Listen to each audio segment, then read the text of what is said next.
কাউকে পছন্দ হলে রাসূলের শেখানো এই দোয়াটি বেশি বেশি করে মাত্র 11 দিন পড়ুন।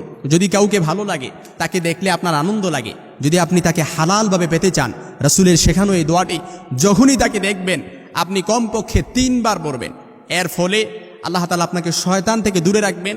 আর সে যদি আপনার জন্য কল্যাণকর হয়, তাহলে আপনার জীবনে তাকে আল্লাহ তাআলা আপনার জন্য অবধারিত করে দিবেন। এটা আমার কথা না, রাসূল সাল্লাল্লাহু আলাইহি ওয়াসাল্লামের কথা। রাসূল সাল্লাল্লাহু আলাইহি সাল্লাম ছোট্ট এই দোয়াটি আমাদেরকে শিক্ষা দিয়েছেন। দোয়াটি এসেছে সহিহ ইবনে মাজার বর্ণনা 33 এবং 55 নম্বর বাবে, মুস্তাদরাকে হাকিমের বর্ণনা 677 নম্বর হাদিস, সহিহুল জামির বর্ণনায় 2য় খণ্ডের 850 নম্বর হাদিস।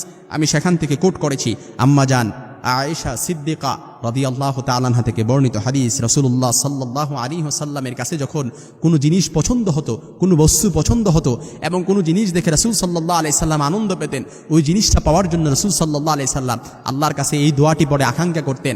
আর আল্লাহ তাআলা যদি এই জিনিসটা রাসূলের জন্য কল্যাণকর মনে হতেন, আল্লাহ তাআলা তার জন্য অবধারিত করে দিতেন। রাসূলের এই দোয়াটি আল্লাহ তাআলা রাসূল সাল্লাল্লাহু আলাইহি সাল্লাম উম্মতের জন্য শিক্ষণীয় হিসেবে বলে দিয়েছেন। আপনি এই দোয়াটা যদি পড়তে পারেন, আর কাউকে দেখে আপনার ভালো লাগছে, আপনার জন্য তাকে দেখলে আপনার আনন্দ লাগে, তা সে যদি আপনার জন্য হালাল মনে হয়, আল্লাহ তাআলা যদি হালাল তাকে আপনার জন্য হালালভাবে আপনি তাকে পেতে চান, আর তাকে আল্লাহ তাআলা যদি আপনার জন্য কল্যাণকর মনে হয়, আল্লাহ তাআলা তাকে আপনার জন্য অবধারিত করে দেবেন ইনশাআল্লাহ এই দোয়াটি পড়ার বরকতে। কারণ উত্তম জীবনসঙ্গী এটা হচ্ছে দুনিয়ার সর্বোত্তম সম্পদ, উত্তম জীবনসঙ্গী। এই জন্য দোয়াটি আমি বানান করে আপনাদেরকে শিখিয়ে দিচ্ছি। ছোট্ট এই দোয়াটি রাসূল সাল্লাল্লাহু আলাইহি সাল্লাম বলেন, আলহামদুলিল্লাহিল্লাযী বিনিআমাতি তাতিম্মুস সালিহাত। আপনি এই দোয়াটি পড়বেন, যখনই তাকে দেখবেন ছোট্ট এই দোয়াটি 3 বার পড়বেন, আলহামদুলিল্লাহিল্লাযী বিনিআমাতি তাতিম্মুস সালিহাত। আমি আবারও শিখিয়ে দিচ্ছি, আলহামদুলিল্লাহিল্লাযী বিনিআমাতি তাতিম্মুস সালিহাত, আলহামদুলিল্লাহিল্লাযী বিনিআমাতি তাতিম্মুস সালিহাত। আয় আল্লাহ, প্রশংসা আল্লাহর জন্য যার নিয়ামতে ভালোবাসাগুলো সাধিত হয়।